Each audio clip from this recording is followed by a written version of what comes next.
That's fine. And Sarah? How about that? No, doesn't sound right, does it? Okay. How's that? Okay, fine. Apologies to the people over there. I can't see. We have to sit here, apparently, so. Oh, yeah. So we shall commence our talk. First of all, welcome to India, Sarah Waters. Thank you. On behalf of everyone here, I'd like to extend a warm welcome, and maybe we should give her a hand for being here. Thank you. Particularly because she was ill today and has been kind enough to come into this session. So without further ado, let's start. Now, I've always thought it was very difficult to introduce an author. The time that you engage with a book, for example, it's not easy to condense that into a conversation. And this is what I said to Sarah earlier. I was very keen to approach this talk in a particular way, and that way is as follows. We're going to introduce Sarah's work. We're going to talk about her specific nuances and the themes of her work, and then sort of work backwards, and then introduce the author. So what we're going to do is we're going to have, I'll do a short introduction, then we have some excerpts from Sarah's new book, The Paying Guests, then we'll talk with Sarah a little bit about her life, her influences, her themes, and then we'll have another excerpt from Fingersmith, and then we'll have some questions that I'm going to ask her, and then we'll get the audience to ask her some questions too. So without further ado, could we start with an excerpt, please, from the book, The Paying Guests? Of course, yes. I'm just going to read from the very beginning of The Paying Guests, so I don't really have to tell you much, except it's set in London in 1922. Okay. The Barbers had said they would arrive by 3. It was like waiting to begin a journey, Frances thought. She and her mother had spent the morning watching the clock, unable to relax. At 2:30, she had gone wistfully over the rooms for what she'd supposed was the final time. After that, there'd been a nerving up, giving way to a steady deflation. And now at almost 5, here she was again, listening to the echo of her own footsteps, feeling no sort of fondness for the sparsely furnished spaces, impatient simply for the couple to arrive, move in, get it over with. She stood at a window in the largest of the rooms, the room which until recently had been her mother's bedroom, but was now to be the Barber's sitting room, and stared out at the street. The afternoon was bright but powdery. Flurries of wind sent up puffs of dust from the pavement and the road. The grand houses opposite had a Sunday blankness to them, but then they had that every day of the week. Around the corner there was a large hotel, and motor cars and taxicabs occasionally came this way to and from it. Sometimes people strolled up here as if to take the air. But Champion Hill, on the whole, kept itself to itself. The gardens were large, the trees leafy. You would never know, she thought, that grubby Camberwell was just down there. You'd never guess that a mile or 2 further north lay London, life, glamour, all that. The sound of a vehicle made her turn her head. A tradesman's van was approaching the house. This couldn't be them, could it? She'd expected a carrier's cart, or even for the couple to arrive on foot. But yes, the van was pulling up at the curb with a terrific creak of its brake, and now she could see the faces in its cabin, dipped and gazing up at hers, the drivers and Mr. Barber's, with Mrs. Barber's in between. Feeling trapped and on display in the frame of the window, she lifted her hand and smiled. This is it then, she said to herself, with the smile still in place. It wasn't like beginning a journey. After all, it was like ending one and not wanting to get out of the train. She pushed away from the window and went downstairs, calling as brightly as she could from the hall into the drawing room, "They've arrived, Mother." By the time she'd opened the front door and stepped into the porch, the Barbers had left the van and were already at the back of it, already unloading their things.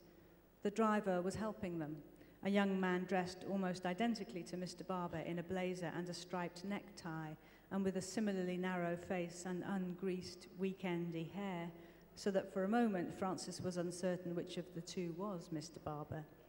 She had met the couple only once, nearly a fortnight ago, It had been a wet April evening, and the husband had come straight from his office in a Macintosh and bowler hat. But now she recalled his gingery moustache, the reddish gold of his hair. The other man was fairer. The wife, whose outfit before had been sober and rather anonymous, was wearing a skirt with a fringe to it and a crimson jersey. The skirt ended a good 6 inches above her ankles. The jersey was long and not at all clinging, yet somehow revealed the curves of her figure. Like the men, she was hatless. Her dark hair was short, curling forward over her cheeks, but shingled at the nape of her neck, like a clever black cap. How young they looked. The men seemed no more than boys, though Francis had guessed on his other visit that Mr. Barber must be 26 or 7, about the same age as herself. Mrs. Barber, she'd put at 23. Now she wasn't so sure. Crossing the flagged front garden, she heard their excited, unguarded voices. They had drawn a trunk from the van and set it unsteadily down. Mr. Barber had apparently caught his fingers underneath it. "Don't laugh," she heard him cry to his wife in mock complaint. She remembered then their refined elocution class accents. Okay, I'm gonna leave that there. Thank you very much, Sarah. That was lovely.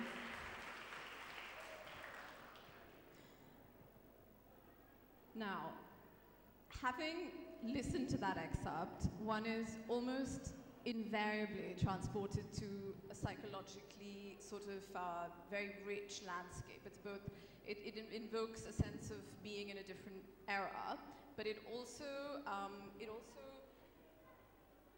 I would say, makes you feel the way that the protagonist does. And very often your work is in the first person, or is your work mostly in the first person in this novel and in the other novels. And with that, how easy is it for you to sort of do, to transport yourself into the other person's head and also simultaneously into the physical landscape? Yeah. Well, that is, for me, one of the challenges and also one of the excitements of writing historical fiction in particular, because obviously my protagonists are living in a world that's sort of subtly but significantly different from the world that I live in. And you're right that I do usually write in the first person. This actually is the third person, but it might as well be the first person because it sticks so closely to Francis's perspective. And yeah, I'm very interested in evoking a period through the particular experiences of the people I'm writing about, and because they tend to be women, although not exclusively, and because often they're not mainstream people, they're often gay people, as you learn about Frances later, she is too. So the stories that I end up telling tend to be not mainstream stories, and that's a big part of, if I can talk about having a project across all my novels, I would say that was a big part of it, to try and find those stories that we haven't traditionally received through the mainstream, but are nevertheless right there in the texture of British social history, of London life. And continuing along that same line of thought, one of the reviews that you received mentions that you are genre, of course gender as well, but genre transcendent. This was Charlotte Mendelsohn in the Financial Times. If I might read out the review. It's quite fun actually reading out the review in front of you, but we'll try and do it in the smoothest way possible. At her greatest, Waters transcends genre, the delusions in affinity, the vulnerability in Fingersmith, the undercurrents of social injustice and the unexplained that underlie all her work, take her, in my view, well beyond the capabilities of her more seriously regarded Booker-winning peers. That's an amazing review. But the paying guest is the apotheosis of her talent, at least for now. I have tried and failed to find a single negative thing to say about it. Her next will probably be even better. Until then, read It, Flaubert, Zola, and Weep. And this was Charlotte Mendelsohn from the Financial Times. So you spoke about sort of writing about things that are outside of the mainstream, but how would you respond to this? So that you actually, through your invocation of psychological and physical landscapes at the same time, seem to transcend the story It's sort of, you know, it isn't actually a story with a non-mainstream plot as much as something that appeals to humanity in general. Well, I love story. You know, I love narrative, and most of my all of my novels are have very strong narratives. That's often a starting point for me. That will often form the skeleton of a novel for me. It seems like an unfashionable thing for a novelist to say, because we're so used to novelists dealing with psychology or sort of various issues. But I do usually start with a plot. But then what happens for me then is that at that stage I don't know. I know what my characters will need to do for the purposes of the plot, but I don't know why they're doing it, and I don't know how they feel about it. And that for me is the essence of storytelling, really. There's this great quote that you might know by E.M. Forster when he wrote the book called The Art of the Novel. The problem is I can never remember which way around he did it. But anyway, I think he says that he makes a distinction between plot and story. And he says that one of them is the king died and then the queen died. And the other one is the king died and then the queen died of grief, which of course instantly is the more fascinating scenario, because it's about psychology and it's about motive and it's about the dynamics of relationships. And certainly as I've got older and more interested in my own craft as a novelist, it's that side of things that intrigues me. When I wrote Tipping the Velvet, I'd never written fiction before. This was actually 20 years ago. This year I will have been writing fiction for 20 years. It was 1995, it wasn't published until 98. And I had done academic writing, which was a fantastic training, gave me a great discipline about writing. But what I was enjoying at that point was the freedom to make things up after having written a PhD, the wonderful liberations of inventing a history. But, you know, I knew very little about the mechanics of writing about motivations. I remember Tipping the Velvet was adapted for television by a very distinguished British scriptwriter called Andrew Davis. And I remember him talking about it with me, and he said, there's this point in the book where Nancy has lost her love, she's living in London alone, it's the 1880s, 90s, and she starts cross-dressing as a man and becomes a male prostitute. And I remember Andrew saying to me, so what exactly is her motivation for doing this at this point? And I was like, well, I don't know really, I just kind of like the idea. I like the idea of her in these sort of nice gentleman's suits. And of course, now I would know very clearly what the motivation of my characters is, and a lot of my writing process is figuring that out. But at the same time, I am very interested in genre, and Tipping the Velvet was very interesting. I wanted to write a lesbian historical novel. I was playing around, I hoped, with the historical novel form. I was inventing a history. It's a kind of fantasy history. And, you know, since then, I've written a haunted house novel, which I was very happy to let refer to other kind of Gothic novels. The Paying Guest is a kind of a melodrama, really. I love melodrama. I think melodrama is a wonderful thing, and sometimes life is melodramatic, and melodrama is the only form with which to sort of accommodate it and describe it. So I'm very happy to let the novels invoke or allude to other literary or narrative traditions, but I want them to have psychological realism as well. You know, I want it to ring true. I want those characters to feel real, and I want it to make sense what they're doing. I don't want to do anything lazy about motivation and psychology. So for me, you know, it's finding that balance between generic convention and something that's a bit more true, I suppose, to life as we all experience it. The messiness of life that exceeds boundaries, you know, that can't be fit in to those neat categories, that overspills. I love that. I love exactly finding that point. Sure, and exceeding boundaries is a very interesting sort of word or phrase, rather, that you use there, because I wanted to ask you, following on from that point, I read that your literary influences you described as Charles Dickens, Wilkie Collins, and the Bronte sisters, and that was obviously from popular classics, and then from contemporary novelists that combine a sort of keen interest in Victoriana with a more postmodernist approach to fiction, Angela Carter and A.S. Byatt. How would you talk about sort of the role that they've played in your writing? and how have they helped you to sort of perhaps maybe focus more on exceeding the own boundaries that you thought fiction should have?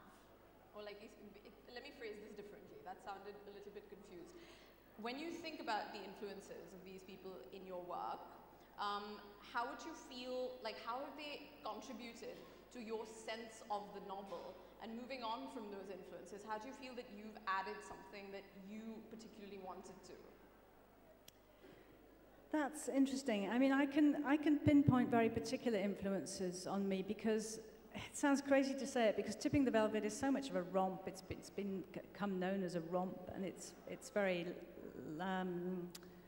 it's light-hearted in some ways. But I had a very clear intellectual agenda when I was writing it, and I'd become interested in historical fiction. And we often think of historical fiction as a rather lowly kind of genre, I think. We associate it with romance.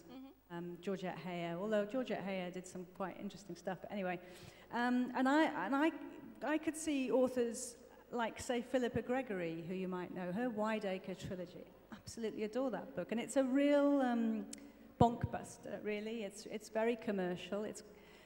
But it's fantastically intelligent about women and history and the way women have been denied power and agency in history, and that the only way, in a rather Margaret Thatcher kind of way, the only way in which they've been able to claim power and agency is to become like men, is to become ruthless and unsisterly. Not all men are like this, I know, I'm talking broadly.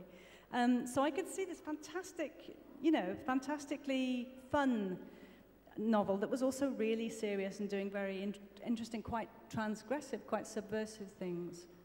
So that was a great influence on me. At the same time, as you say, there were writers like A.S. Byatt. This was the 1990s, and I think that was again, an interesting time for historical fiction in the UK, but also with writers like Peter Carey, but in the UK with writers like Byatt, Peter Ackroyd, Graham Swift with Waterland. There was this new energy going into historical fiction, and a new historical fiction was acquiring this new kind of intellectual rigor, and yes, very exciting stuff going on. I mean, John Fowles was doing it too, of course, with The French Lieutenant's Woman. Maybe he sort of started it, but it felt like it was very current in the 90s. And there were writers like Angela Carter, who's always been a great heroine of mine, who was writing, playing with the canon. Her book, The Bloody Chamber, I don't know if you know that, she takes fairy tales, the fairy stories of Perrault and Grimm, Cinderella, Puss in Boots, Bluebeard, and she retells them in a really interesting and quite feminist ways, but in ways that lay bare the dynamics of them, the power dynamics, the gender complexities of them, and often the sex and the sexual energy of them. So, and finally, this was a time when there was lots of lesbian and gay writing being published in the UK and America in particular, and I was avidly reading anything I could get my hands on. And not all of it was great. You know, there was lesbian romances, lesbian detective fiction, lesbian sci-fi. There was some very good lesbian sci-fi, actually. Or, you know, gay thrillers. And again, I was very interested in how you can work within a genre and yet be very subversive in the sort of things you're doing. So all those things went into my novels. And so specifically the gay aspect is something that you could then add to through your work? That was it, yeah. What do I add to it? I don't really know. I mean, I guess, sorry, to pick on one more influence, there were people like Alan Hollinghurst and Jeanette Winterson who were writing very matter-of-factly about gay life, lesbian and gay desire, but they were doing it in literary terms. They were very ambitious. So the Swimming Pool Library had a huge impact on me. Oranges Are Not the Only Fruit, and in particular The Passion, Jeanette Winterson's novel, which I remember picking up in a bookshop, and it's published by Penguin. I remember seeing this novel that was clearly a lesbian novel with the Penguin logo on the spine, and I had never seen anything like it, because the lesbian fiction I had seen had been published by small presses. It was possibly not that literary, really. And here was, you know, an unembarrassedly lesbian story being published by a mainstream publisher, and it was just amazing to me. And I think writers like that gave me a model, you know, allowed me to be a bit more ambitious. So I suppose if anything, maybe that's what's distinctive about my books, that I've retained this kind of commitment to telling lesbian stories. Not always. The Little Stranger it doesn't have lesbians in it. But on the whole, that's really interested me, and I've tried to write stories that are lyrical and intelligent and hopefully kind of thought-provoking. And just be very, in which the lesbian desire is both utterly central, because these are stories that could only have happened to these women in this particular milieu. The lesbian desire is often a kind of key factor in the narrative. And yet it's kind of ordinary, it's kind of commonplace, because that's how it is when you're gay. That's what it's like in your life. It's sort of both central and yet weirdly mundane, I find. That's a very interesting point, actually. And on this, could you tell us a bit more about your PhD? Yeah, that was also on lesbian and gay literature. That was looking at the development of ideas about lesbian and gay history from the late 19th century onwards. So I started off by looking at Greek love, this phenomenon through which a sort of nascent, early, largely male homosexual community, rather sort of intellectual one. Oscar Wilde kind of was part of this setting. They were often appealed to ancient Greece as a model for nobilizing gay love, like the ancient Greeks did it. They were great, look at them. So it must be all right. That was basically what they were doing. Similarly, women were doing that. Some women were doing that with Sappho. If you come into the 20th century in Paris with expats like Renée Vivienne and Natalie Barney, they were holding Sappho salons in their garden, in their back garden. So it really interested me, the way in which lesbian and gay people have living in a present in which homosexual desire has been rather abject and rather degraded and rather sort of vilified and persecuted. Partly as a way of dealing with that, they've often looked to the past and, to find models, to find an apology for gay love. And I was interested in how that changed throughout the 20th century and how it evolved and how the past itself became written about in different ways, which is another thing you're very mindful of when you write historical fiction, that every historical novel rewrites the past along the lines of the present. It's like when you watch a period drama from the 70s, for example, Poldark or something like that. They all look really 70s. They've all got plucked eyebrows and makeup, very 70s makeup, because we were continually reinventing the past in our own image, really.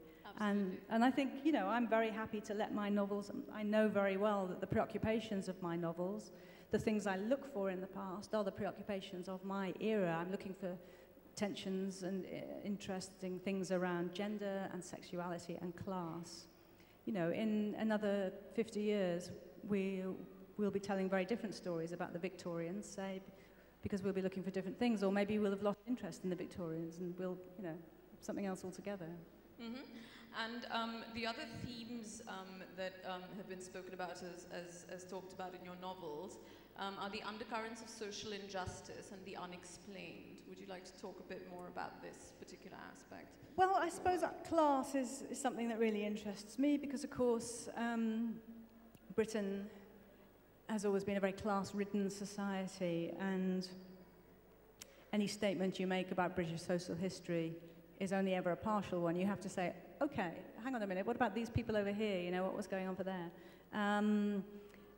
And so I've always tried in the novels to capture some of the class tensions of a period. That just really interests me. I mean, the British class story throughout the 20th century is a fascinating one, because the time of the paying guests, for example, which is the early 20s, it was post-First World War, the lower middle class was really on the way up. Leonard and Lillian Barber, who move into Francis's home, are a young married couple of the lower middle class. He's a clerk, the clerk class. And they're getting more money, he's working fewer hours, he's in a white-collar job. His parents probably would have worked in a blue-collar job, manual job, you know. So it was a time of great upward mobility for a certain class of people, whereas Frances and her mother, who have this house that they now can't keep up, they have to take in lodgers in order to pay the bills. They're upper middle class people, kind of on the way down. So I was very interested in pinpointing that moment where these two families meet and seeing what might happen. The other bit of your question was about strangeness, was it?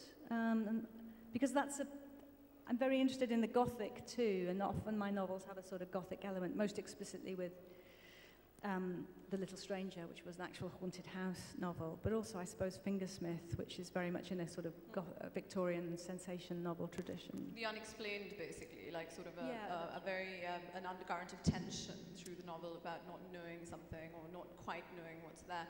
And on this particular point, your work is extremely popular in Japan as well, where they have the art of nuance down to, you know, they're very, very good at it, particularly when you watch Japanese horror movies, for example, and you notice that there isn't actually a monster. So the psychological sort of, you know, suspense is something that obviously makes the movie much scarier, for example, than its American counterpart. Yeah. So in your novels, of course, your novels have been called greatly, sort of acutely sensitive rather to social nuance, but also keeping us constantly alert. How do you think the relationship between the subtlety in your writing interacts with the sort of nuanced element, and then in turn interacts with the fact that it's so suspenseful?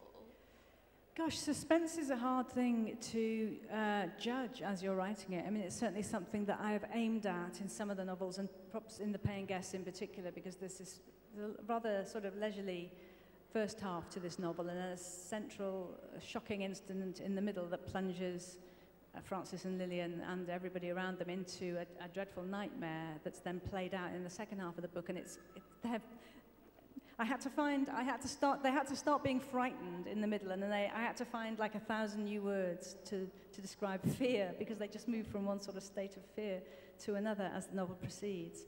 And for me, there's something about suspense. Again, it's a very basic narrative energy, but there's something kind of life-affirming about it. You know, there's just some of my favorite writers are masters of suspense. Patricia Highsmith, it comes to mind. And I kept going back to the talented Mr. Ripley when I was working on The Paying Guests to see how she did it. And sequences like when Ripley carries Freddie Miles's body down the stairs, I don't know if you know the novel, sequences that I had remembered as lasting for pages and pages and pages, Highsmith manages to do in sort of a page and a half, and she was such a beautifully economical writer. Yeah, so I don't know how to answer that. I think in terms of, well, maybe I do know how to answer it, because I suppose in a sense they're two sides of the same thing, which is nuance is all, for me, is about paying attention to details, paying attention to the subtle shifts of relationships and scenes and encounters, exchanges, and sort of capturing the texture of those psychological moments. And maybe suspense is partly about pitching that right as well, you know, capturing those when anxiety shifts into fear, when fear shifts into terror. It's all about gradation, maybe, I don't know. Absolutely, and when reading The Paying Guests, I mean, you know, you're also feeling the sense of dread. I've met sort of two other people that read it at the same time as me, and we all said, you know, we all had the same reaction. We were just like, we can't wait to get to the end, because we're all stressing for the protagonist. It was almost like traveling with her on the journey. Yes, and this goes back to the perspective. You know, it's completely from Frances's point of view, and because it isn't actually a first person, we don't know how she's going to end up, because we know, you know, when someone's telling you a story, you know, they're kind of somewhere beyond the end of the story, reflecting on it.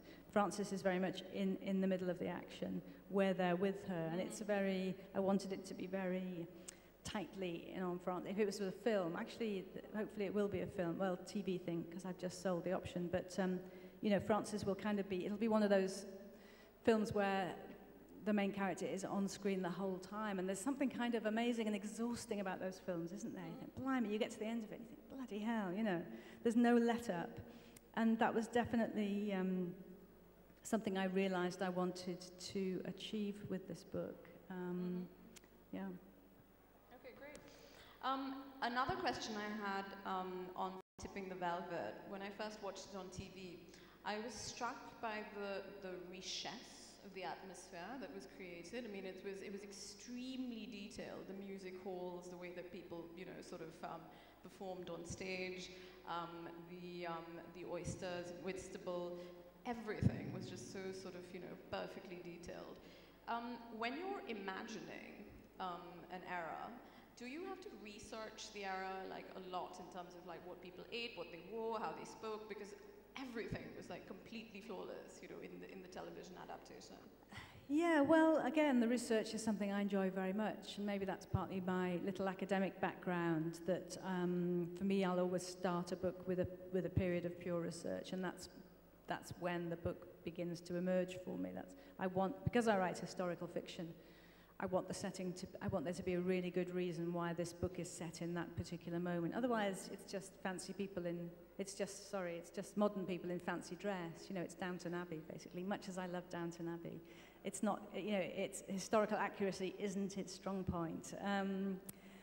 But I do like to, I do my research, and I do like to get my facts right. But then, of course, once my characters and their story have begun to emerge for me, once I feel that, you know, they're rooted in their period, but they become individual, you know, their story becomes their story. And so then my research becomes a lot more targeted as I realize what I want, what I need to discover. I mean, when I look back now at Tipping the Velvet, I realize how sketchy my research was, probably partly because, or mainly because, this was pre-internet days, and now the internet is such an extraordinary resource for a historical novelist. I remember with Tipping the Velvet wanting to find out about Victorian cigarettes.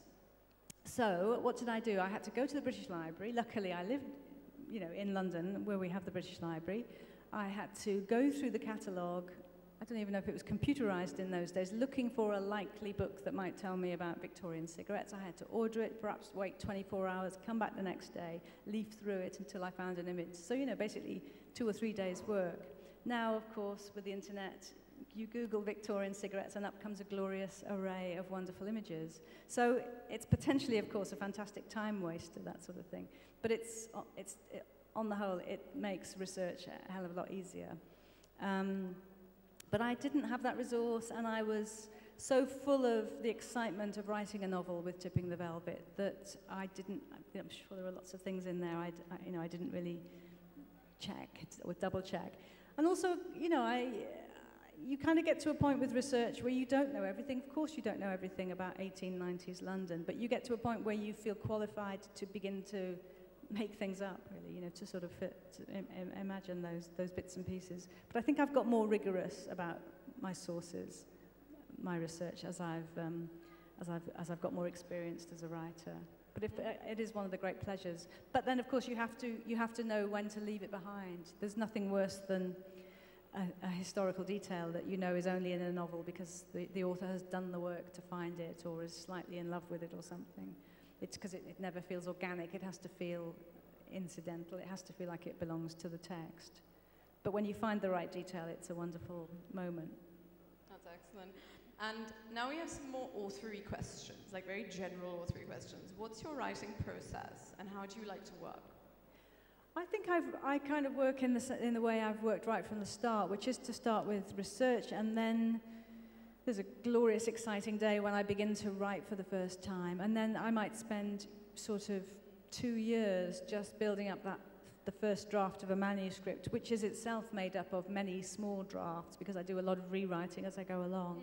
And in that stage, when I'm writing new material, I aim to write 1,000 words a day, which is not very much, really. It's about 2 pages, and sometimes I will achieve that very easily.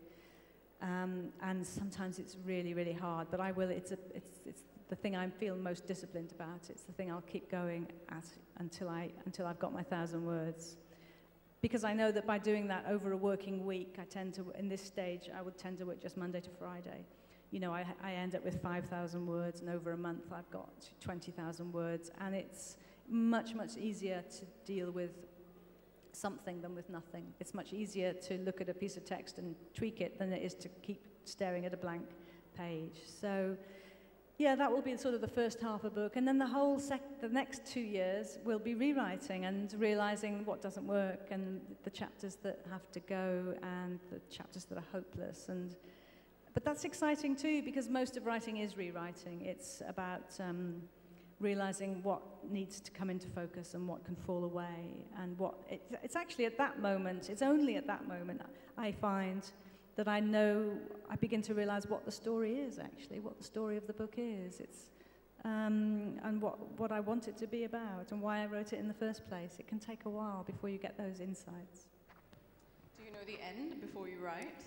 Yeah, almost always. Almost down to the point that I have the last scene in my head with a book like The Little Stranger, for example. I almost had that very last scene right from the beginning, and there's a wonderful feeling of working towards it. And with The Paying Guests, I knew what I wanted to be there, even though I couldn't quite visualize it for a long time, but I knew the tone I wanted. So I like that. Otherwise, I feel kind of rudderless. I don't enjoy feeling my way. No, I mean, this was a difficult book to write, The Paying Guest, but The Night Watch was very, very difficult too, and I think it's because they're both very character-driven. So I had a strong sense of the characters, but within each scene, within each chapter, it could have gone wildly in many different directions, and so I had to just keep trying things out. It was very labor-intensive. And with The Night Watch, a whole long chapter went, and one character became a completely different kind of character, and so it was a very, it was hard work. And do you find that when you're writing about a specific period, that you feel like you're actually living in the period? Does it transport you to Well, a little bit, but I think this thing about writing 9 to 5 for me is a way of containing all sorts of things about writing, containing the space it takes in your head, containing the excitement of it, which can sometimes be intense, also the dejection of it, which can also be intense. What's the dejection? Well, just that losing confidence. It's a long process for me, particularly I'm a slow writer. You've got nobody at the end of the day to say, good job, you did a good job there. You begin to think, this is a ridiculous idea, these characters are stupid. What's the point of writing a novel anyway? I go into a bookshop and it's full of novels, it's full of books, and I think there can't possibly be room for my book here. All those really things that just completely take away your confidence.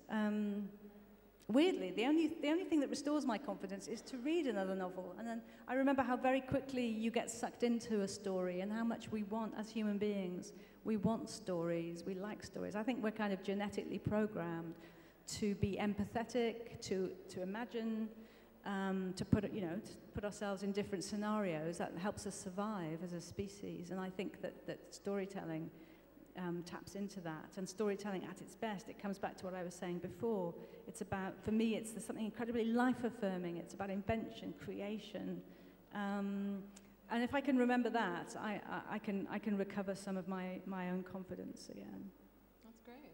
You mentioned life-affirming. Do you feel like the creative expression in your life, sort of, is one of the most important things? Of being, one of the most important aspects of being a writer is being, given the license to create these new worlds, and that's something. Yeah, absolutely. It's an extraordinary thing, isn't it? And for me, there is nothing so inspiring as other people's books and films. I find very inspiring. A good film, because the narrative arc is so small, really. You're there for 2 hours and you see this whole arc of a story, and a good one is a wonderful thing. And it makes me want to rush home back to my desk. And but as a writer, that basic thing of building something up over several years from nothing, just through words on a page, and then you hand it over to somebody else, or more usually, you don't even see the person who buys it. They buy it from a bookstore that's thousands of miles away, or they buy it online. You never meet them, and yet they have this intense experience through your words. They enter this world that you've created, and of course it's a slightly different world from the one you create, because everybody writes the novel as they read it in a funny way, but that I find just amazing, that can happen. And that's what makes me want to work and work and work at a novel until I've achieved the vision I had at the very start, and then kind of send it out into the world for other people to get a glimpse of it as well. And did you find, on that subject, did you find that the adaptations of your work were accurate to what you sort of planned for them to be? Yes and no. I mean, I think I've had 4 adaptations so far, and they've gone from the very, very faithful, something like Fingersmith, which actually was incredibly faithful, to, say, Affinity and The Night Watch, which are faithful at times, but The Night Watch in particular sort of slightly changed the focus of some things. But I've always felt with adaptations that it's somebody else's project and it's kind of related to mine, intimately related to mine, and yet it's not my thing, it's someone else's. So they're a great way of bringing readers to the books. They're a great way of giving the stories a new and different life in the world. But I've never felt too possessive of that vision, really. And do you find that now that so many of your books have been made into TV series that you write differently because you almost imagine how they're going to turn out? I would be lying if I said that when I'm writing a novel, I'm not aware that it might be picked up by a production company, because it has happened with all of my books so far. But it hasn't affected the way I've written them. I mean, with The Night Watch, for example, which is set just during and just after the Second World War in London, it's gloomy, it's melancholy, the characters are fed up, and I thought, oh, nobody's going to want to adapt this for telly, it's just going to be too somber. But it didn't mean I wrote it in a different kind of way. I just wrote the book I wanted to write, and then in fact it did get adapted for telly. I think I talked about this the other day in the adaptations panel. I think seeing adaptations of my book has been an education in how to tell a story and how to get to the heart of a story, because screenplays are really pared down, and every scene has to earn its keep and count. And that's something it's very useful for a novelist to remember too. Mm-hmm. And on that subject, if we can just move forward and talk about the different time periods that you've written about. In the adaptations, obviously, the imagery, the cinematography, the way that they've sort of been portrayed, they're very faithful to the time period that they're set in. And it feels almost that when you write your next novel, that, you know, we're also going to be transported completely like into another sort of time than what we've seen already, because you mentioned that you didn't want to write again about Victorian London, or that you didn't want to write about post-war London. Can we possibly ask you what the next time period will be? Well, I wish I could tell you, because I'd like to know myself, because I don't have an idea. I have small ideas, but nothing so far that has legs, if you know what I mean, nothing that's got a real life to it. So I'm keeping an open mind about where to go next. I mean, I have thought, people have often said to me, do you think you'll ever come into the present day? And there hasn't been a compelling reason to do that so far, and I probably won't with the next book, but that's something that might be interesting to do at one point. I'd like to write another ghost story, for example, so a contemporary ghost story would be an interesting thing to do.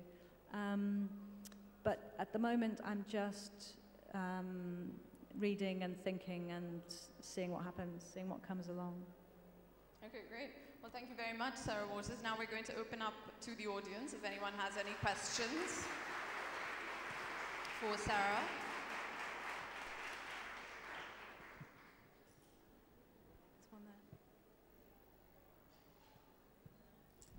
Hi, can you please read something from Fingersmith? Shall I? We've actually run out of time, and we were going to have an excerpt from Fingersmith, but if everyone's okay with that, we'll read one now. Yeah? You want me to read now? Yeah. Go to questions? Okay. I'd love to read a bit from Fingersmith. I've got a bit that when you're an author, you do your readings by the yard. You do them by time. So I've got a 6-minute reading. Have we got time for a 6-minute reading? We do. I think we have about that much Okay, time. that would be great. I haven't read from Fingersmith for a long time, so it's very nice to revisit it. It's set in London, well, it's set in the 1860s, and it's got the most, if you ever read it, you'll know it has a very complicated plot, which I can't possibly try and summarize here. But the narrator at this point is a young girl called Maud, who's been brought up in seclusion by a sinister uncle in the country, and she has escaped from that by eloping with a man called Richard Rivers, a man she knows to be a villain. And she's got caught up in this plot, part of which, to secure her freedom, she's had to betray the girl she's in love with, a girl called Sue, so it's a bit ghastly, really. But anyway, and here she's coming to London with Richard for the first time. They're arriving by train. Also, reading this made me realize this is a bit how I felt arriving in Jaipur for the first time. The day is darkening now, or rather the sky is darkening as we draw close to the city. There come streaks of soot upon the glass. The landscape is slowly growing meaner. The cottages have begun to be replaced by wooden dwellings. The gardens are giving way to patches of weed. Soon the weed gives way to ditches, the ditches to dark canals, to dreary wastes of road, to mounds of stones or soil or ashes. Still, even ashes, I think, are a part of your freedom, and I feel, despite myself, the kindling in me of a sort of excitement. But then the excitement becomes unease. I have always supposed London a place like a house in a park, with walls. I've imagined it rising, straight and clean and solid. I've not supposed it would spread so brokenly through villages and suburbs. I've believed it complete. But now as I watch, there come stretches of wet red land and gaping trenches. Now come half-built houses and half-built churches, with glassless windows and slateless roofs and jutting spars of wood, naked as bones. Now there are so many smuts upon the glass, they show like faults in the fabric of my veil. The train begins to rise. I don't like the sensation. We begin to cross streets, grey streets, black streets, so many monotonous streets I think I shall never be able to tell them apart. Such a chaos of doors and windows, of roofs and chimneys, of horses and coaches and men and women. Such a muddle of hoardings and garish signs, Spanish blinds, lead coffins, oil, tallow and cotton waste, words everywhere, words 6 feet high, words shrieking and bellowing, leather and grindery, shop to let, broughams and neat carriages, paper stainers, supported entirely to let, by voluntary subscription. There are words all over the face of London. I see them and cover my eyes. When I look again, we have sunk. Brick walls, thick with soot, have risen about the train and cast the coach in gloom. Then comes a great vast vaulting roof of tarnished glass, hung about with threads of smoke and steam and fluttering birds. We shudder to a frightful halt. There is the shrieking of other engines, a thudding of doors, the pressing passage, it seems to me, of 1,000 people. Paddington Terminus, said Richard. Come on. He moves and speaks more quickly here. He's changed. He finds a man to take our bags. We stand in a line of people, a queue, I know the word, and wait for a carriage, a hackney. I know that word also from my uncle's books. One may kiss in a hackney. One may take any kind of liberty with one's lover. One tells one's driver to go about the Regent's Park.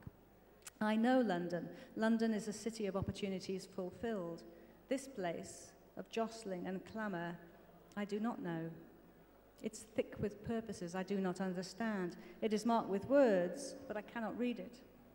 The regularity, the numberless repetition of brick, of house, of street, of person, of dress and feature and expression stuns and exhausts me. I stand at Richard's side and keep my arm in his. If he should leave me, a whistle is blown, and men in dark suits, ordinary men, gentlemen, pass by us, running. We take our place in the hackney at last. I do not see it when we go about the park. I do not see what route the driver takes. I cannot say when we stop how long we have driven for. So preoccupied am I with the desperate stir of my senses and heart. Be bold, I'm thinking. God damn you, Maud. You've longed for this. You've given up Sue. You've given up everything for this. Be bold. Richard pays the man, then returns for our bags. From here we must walk, he says. I climb out unassisted and blink. I have expected to find myself at the door to his house, but there are no houses here. We've entered streets that appear to me unspeakably shabby and mean, are hedged on one side by a great dead wall, on the other by the lime-stained arches of a bridge. Richard moves off. I catch at his arm. Is this right? I say. Quite right, he answers. Come, don't be alarmed.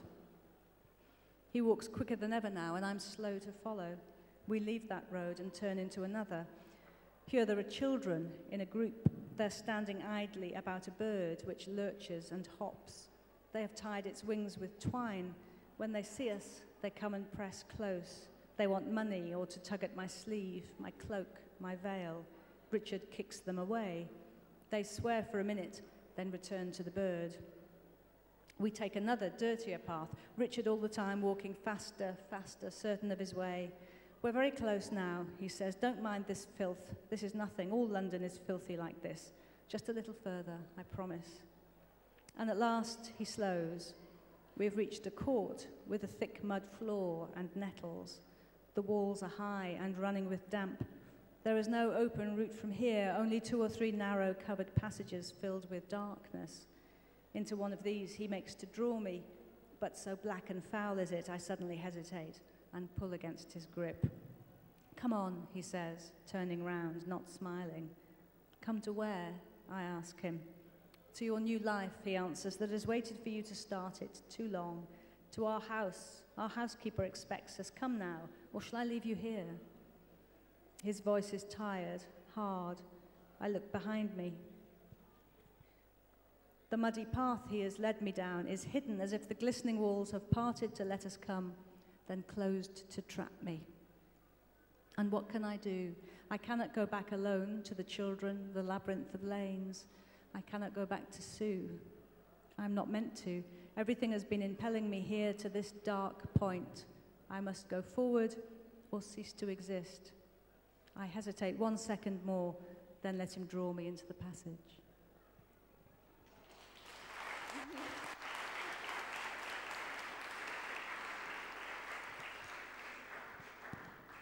So we have time for 2 questions, or maybe 3. Hang on. Hi, Sarah. Hi. So when you write, you obviously have an intellectual agenda, a social agenda, and almost even a political agenda. But on the other hand, your narratives are also extremely personal, and there's a heavy focus on desire. But when you're writing, do you consciously do something to balance these 2 conflicting forces of research with desire? Because your novels, when I read them, they don't sound preachy or self-indulgent. They're the right mixture of both these contradicting forces. So is there something you consciously do while you write, or does it just come naturally? Actually, I kind of missed the crux of that, sorry, about balancing desire and denial. No, desire and the heavy political and social aspect of your novels. Yeah. But to me, they seem completely intimately related, because, you know, who we desire in life can, in certain circumstances, be a very loaded issue and a very fraught issue, and certainly for gay people living at a time or in a culture that's not friendly to homosexuality or to all sorts of queer desire, anything that's not sort of mainstream, it can be dangerous, you know, it can be very dangerous. And so I would say all my characters in one way or another live in eras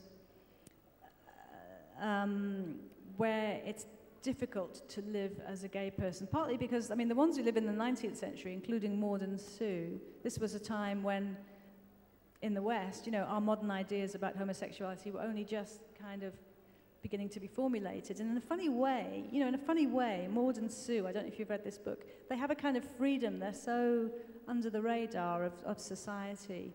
And this was a time, indeed, in which women could set up house together, some of them as friends, some of them as companions, but others of them, as we know from the record, as lovers.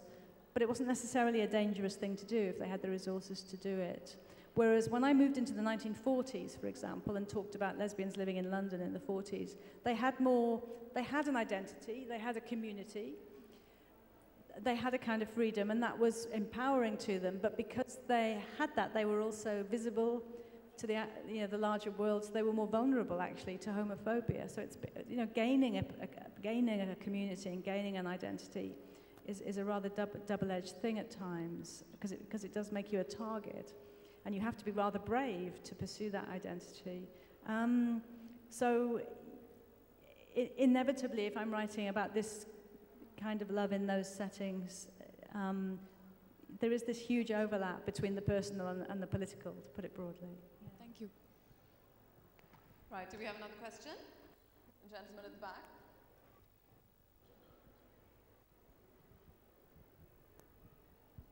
Hello, ma'am. Hello. I just want to ask you that when you write a book, and do you depend on the location like a riverside when you put out your imagination inside the book? Sorry, I really missed that. Can you say Like, do you depend on the location, like the riverside, or Oh, when the you put? locations. Yeah, because the writer needs a nice environment to write a book. Basically, I hope so. The locations to me are very important in my books, and all of them except one have been set in London. And I've lived in London for 25 years, although I grew up in a small town in Wales. And like lots of people who've come to London, like religious converts, I love it with a passion, and I love it precisely because I can be anonymous there. I can walk. I do have a community there. I feel of all different kinds of communities that can move in and out of. And so, particularly my novels that are set in London, I would choose those locations very, very carefully, and I would go and walk around them a lot. There's a walk that Frances does in The Paying Guests across the river from Vauxhall to sort of Westminster Way, and it's a walk, I know very well. I do it myself. When I was writing The Night Watch, I was writing partly about ambulance drivers during the Second World War, and I used an actual ambulance base in Pimlico, and I looked at maps of bomb damage, I looked at photographs of bomb damage, and I liked to have that grounding, that historical grounding. And now sometimes when I go to Pimlico, I'm like, oh my God, it's haunted. For me, it's haunted by my characters still. But yeah, I put a lot of thought into locations, definitely. Thank you. Thank you very much. Sarah's books are available at the Amazon bookstore. Fingersmith was nominated for the Man Booker Prize and the Orange Prize. And The Paying Guests, her new book, is impossibly good. So I do recommend that you go buy them. Thank you very much, Sarah. Thank you, thank you. Thanks. As I said, Sarah will be signing her book in the book signing tent, which is out of the hall and to the left. Please join me in thanking once again Sarah Waters and Avantika Sujan for their session.